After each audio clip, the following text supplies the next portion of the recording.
You're listening to the Intel by Auror podcast. Hello and welcome to the Intel by Auror podcast. I'm Ellen Dick, a Retail Partnerships Manager at Auror, and I'm thrilled to bring you this conversation today with Katarina Demasi from Drake's Supermarkets in Australia. Drake's have 60 locations in South Australia and further afield. And today, in this conversation, we cover the broad spectrum of Kat's career and her journey into loss prevention. That includes her extensive frontline retail experience, including early in her career being involved in an arm hold-up in store, and then how that experience and other experiences she's had in her frontline store career has informed her passion and her journey to her role that she has today in head office in a security support role, supporting frontline store teams to keep themselves and each other safe. I hope you enjoy this episode. If you do, be sure to like and subscribe wherever you get your podcasts. Kat, thank you so much for joining us. What we should start with today is I'd love to understand how you got into loss prevention and why. I know you haven't always been an LP, so tell me a little about your journey. Hello, Ellen. Thank you for the cute introduction there. Well, my journey is a little bit long, but I'd love to give you all a little bit of a rundown of how I got into loss prevention. I started off with Drake's when I was 16 years old, so that's about 17 years ago now, just as a checkout operator. But then when I turned 17 or so half a year into my role, I became a supervisor.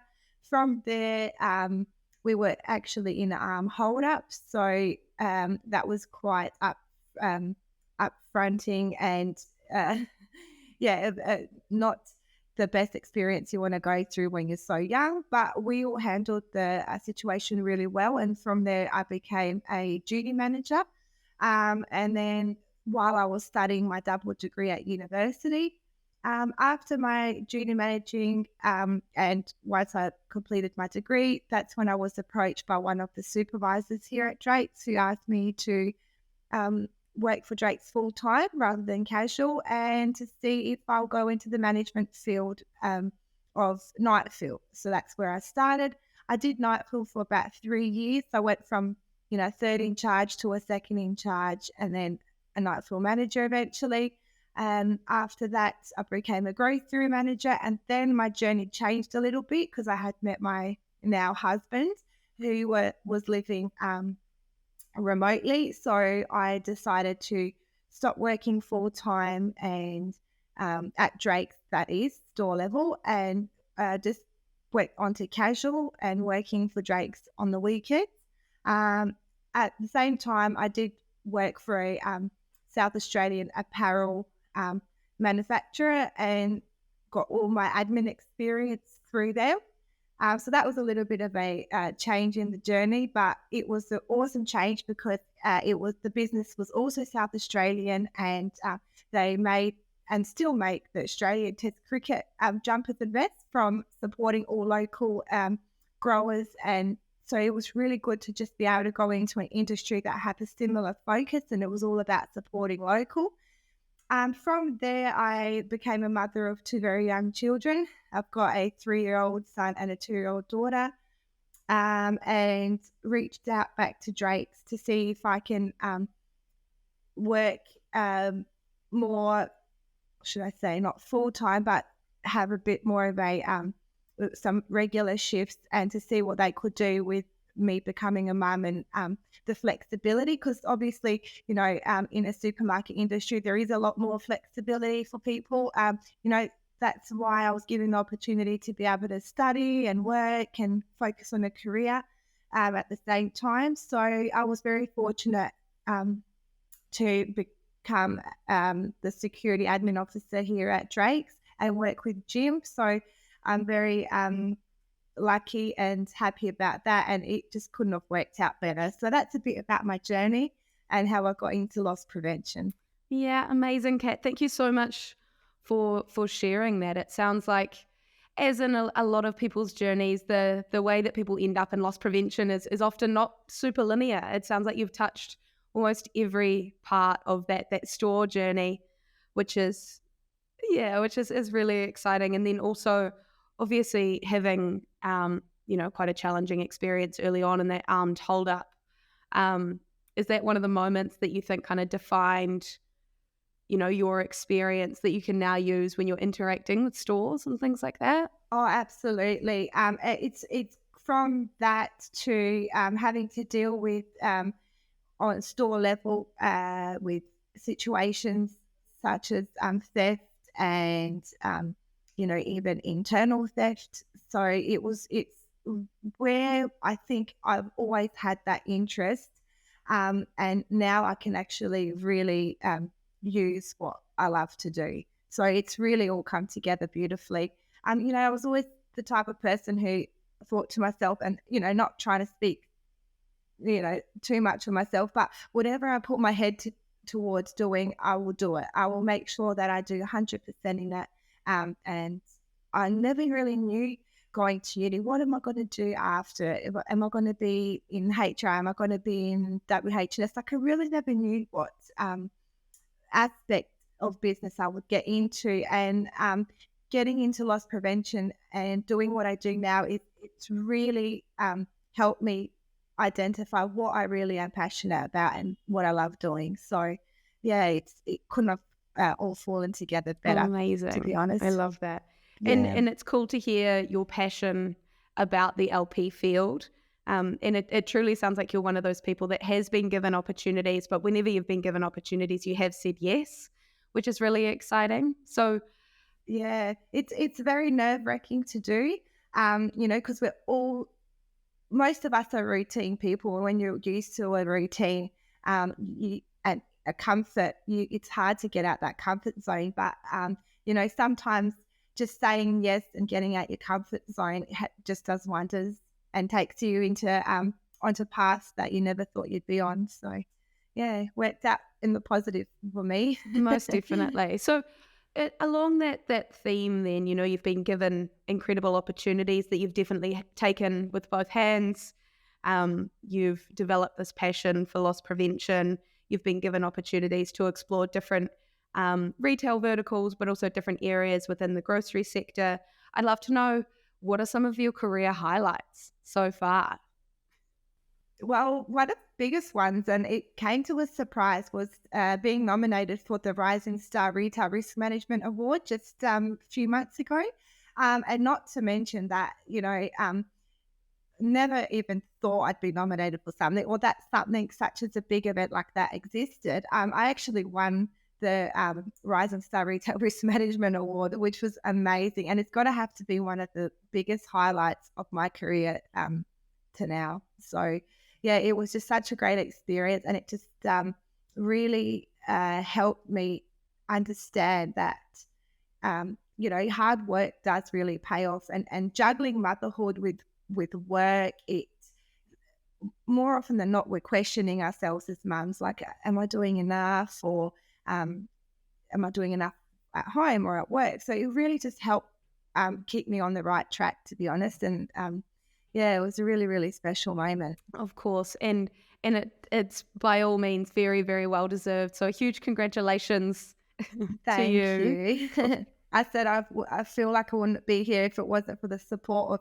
of Jim and the Drakes and like the Auror team. So it was really, really lucky. Oh, awesome. Well, look, we absolutely, couldn't do what we do today without the support and all of the hard work of the community of people that use Auror and connect through Auror every day. So it's really just about, all of you that make up that community.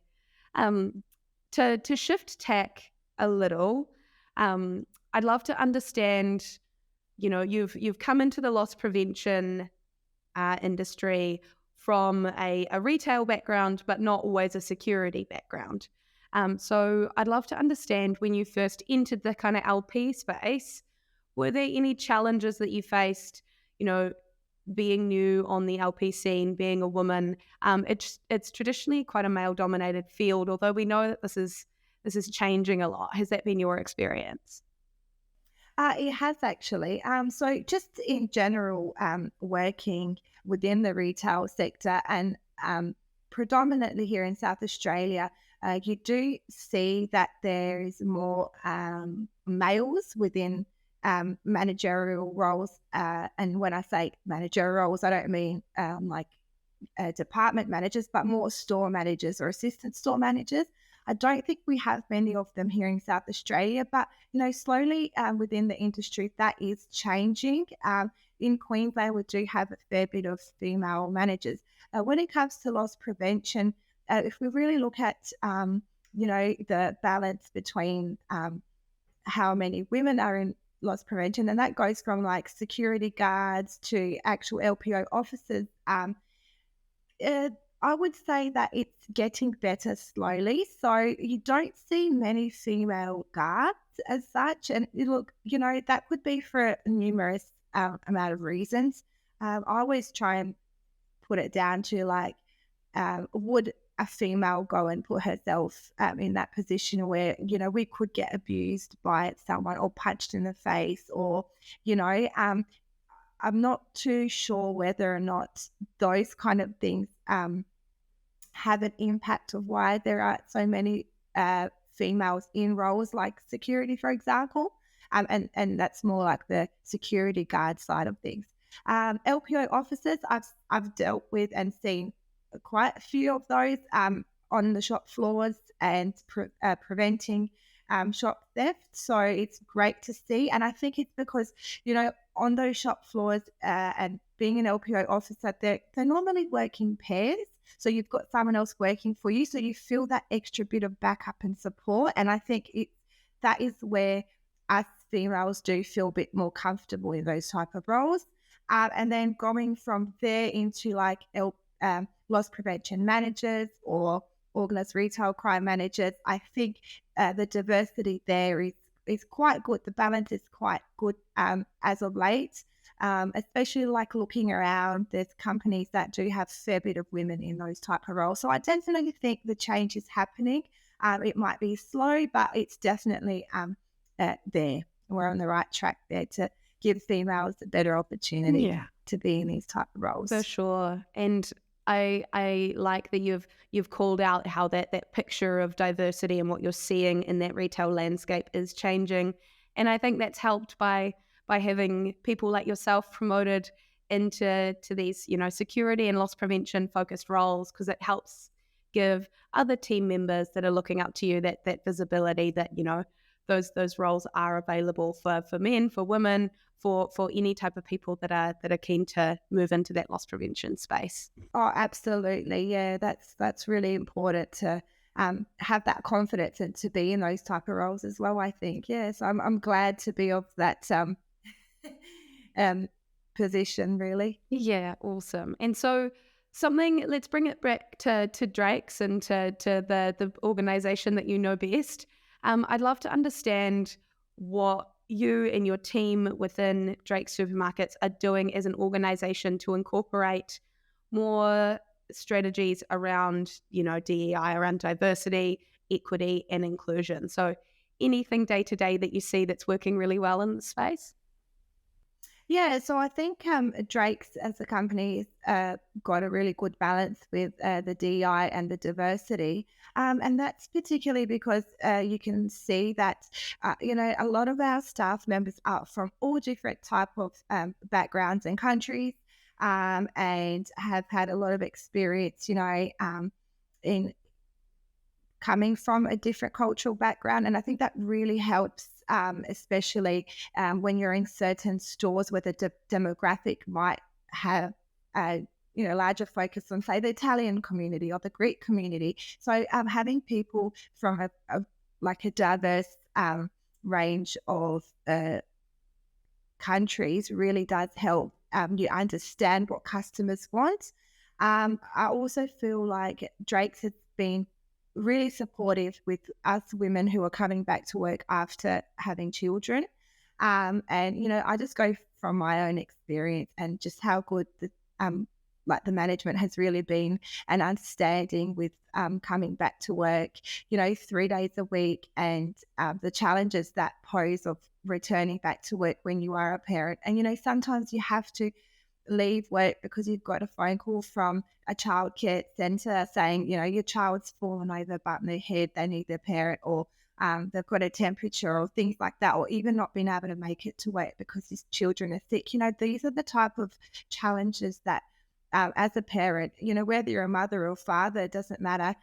They are still challenges, and having a supportive organisation or even a boss behind you to help you deal with those situations daily really helps.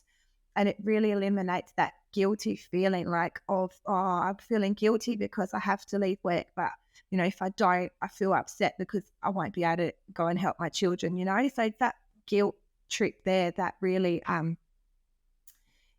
impacts a lot of our decisions that we make, and not having a supportive boss really doesn't help to that. So yeah, I think that's where Drake comes very supportive to women, particularly after motherhood, that birthing journey. Yeah, amazing. And it's great to hear that the leadership within the Drake's organization is so focused on providing that support for parents as they go on that journey. So I'm really excited to see that, not just remain as it is, but to improve over time. I think that there's absolutely, with the advent of flexible working, there's right. There's a lot more that we can do in that space, which is awesome.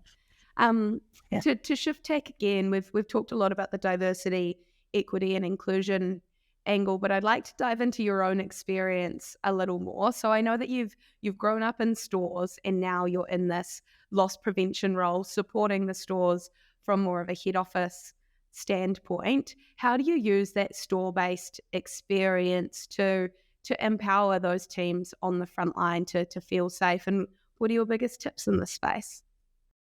Well, I think one of the biggest tips that I would give everyone is, and this is just in general, is how would you feel being put in this person's shoes? So, being store level, I really have gained that understanding of what our team go through on a day-to-day basis. We've posed with so many different challenges, and we have to multitask quite a bit being in the retail industry, from dealing with customers to making sure you keep providing that, outstanding customer service, to ensuring our shelves are full so that customers have what they want available to them. These are the not little things. These are all big things, a part of everyone's job. And so when you are presented with a situation like a theft in store, these are the little spatters that are thrown in. These are the little challenges that take you out your comfort zone when you're in those stores. So understanding what staff members have to go through when dealing with situations like theft, and if there's an apprehension that's being made, it really helps me understand what our team is capable of doing and what type of extra work or little, the Auror platform, how can we help our team use all this to their advantage, but also not creating that extra work for them. So it's all about shifting that focus on what's everyone like, what are their experiences on a day-to-day basis.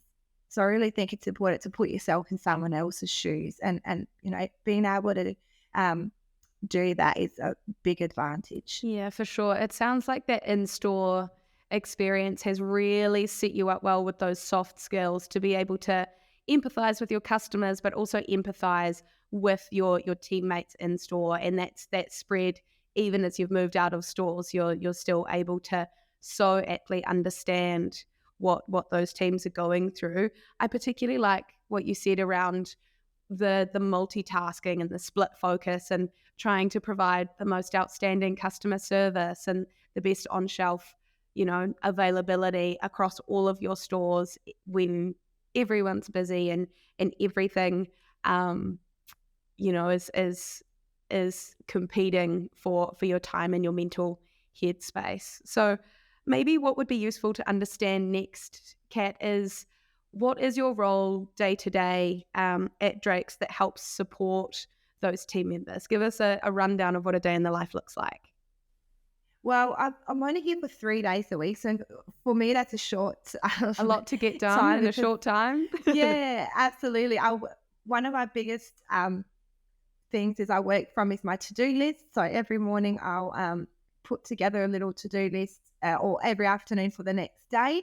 My Mondays and Tuesdays are focused predominantly on organising, repairs and maintenance for stores, and then doing account management as well. And then once I've sorted things like that out, I do focus a lot on the loss prevention side, and that's like reviewing camera footage and supporting our teams with the Auror platform, because that's a very big new project that we've got going with Drake's is that platform, and really ensuring that our team is supported when it comes to doing and connecting the dots that's happening around the company. So it's probably my favorite part of my role is my Wednesdays, I would have to say, is where I predominantly focus on Auror and supporting our team and ensuring that everyone is really getting all the benefits out of it. So yeah, it's my favorite part. I love like reviewing footage and connecting the dots, and liaising with the police. So it's really, really exciting. Never a dull moment in security. Never a dull moment. That's for sure. Never a dull moment. I love that. And I love to hear your passion about, those aspects of your role that you enjoy, and get so much enjoyment from. So I'd love to understand, I know this isn't something we've talked about yet, but Drake's is making, a greater investment in loss prevention and giving the teams in stores the tools and empowering them to prevent crime, to report crime, to do more about it than they've previously been able to. How do you think that's landed with the store teams? Do you think that empowerment it has worked as intended? Yeah, I actually do. So I think it's because Jim and myself, and together with the Auror team, have been very, very positive about Auror and why the platform is important to use within our stores. And I think our staff have seen a massive change in response to having support in their stores when theft is occurring. And one of the biggest shifts that's happened has been that we've had a lot more police support, and that connection now between, the South Australian police and retail crime has been magnificent. We're really feeling like, not like we're being heard, but like we're really getting that support, and on top of these thieves that are out there causing, a lot of aches, and that's not just between our staff members, but also customers and the experience that they're getting within our stores. So it's been really good to see that.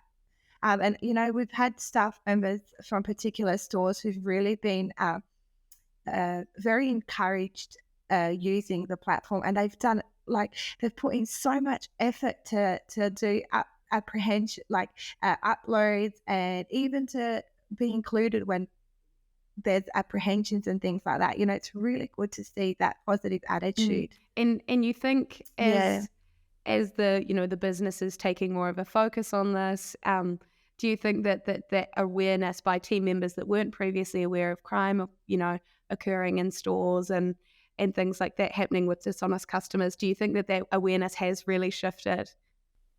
I do, yeah, I have to say I really do. And I think the more you're exposed to situations of theft, the more you become aware. So I think even myself working at store level, I think having to deal with customers who might be suspicious to us with that they might be stealing, or they might have that intention to do so. The more you're exposed, the more aware you become.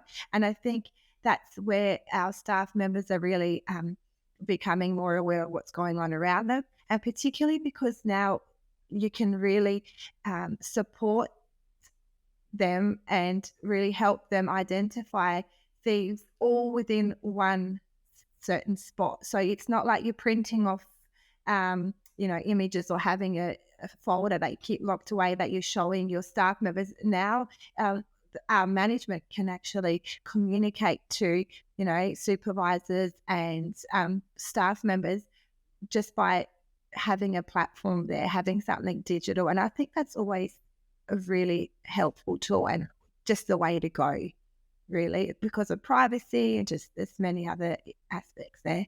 So yeah, awesome. And I yeah, love that inclusion piece that we get to talk about here. I know that diversity, equity, and inclusion spans a wide range of topics, but one of the things that you see work well in loss prevention is including more people in those activities for better engagement throughout the store. So that's awesome. and it's good to see that the managers who are being involved in these loss prevention situations are not just males.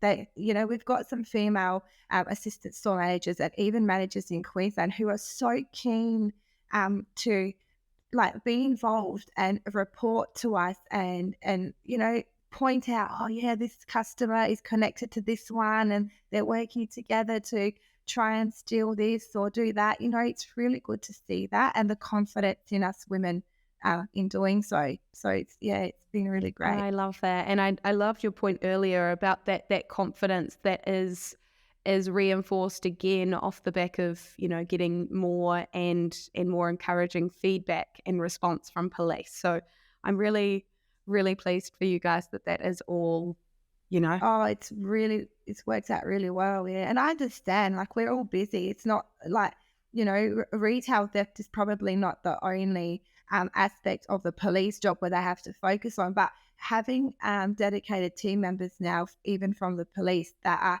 helping retailers, it's just magnificent to see. It really is. Oh, amazing. I agree. It is magnificent.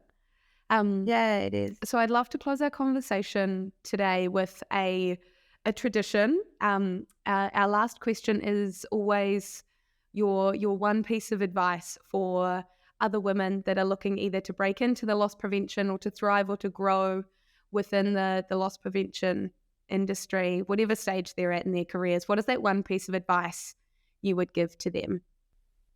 It's just believe in yourself, ladies. Believe that you can do it and that everything is possible. You just really have to put your mind towards it and to have a great support system around you because, again, I always go by being a mother and returning back to work and especially in the loss prevention industry and really trying to now focus on career development. If it wasn't for the support of first of all, my husband, my father, my mother, my in-laws, even my boss here at work, like Jim, I probably wouldn't be where I am today.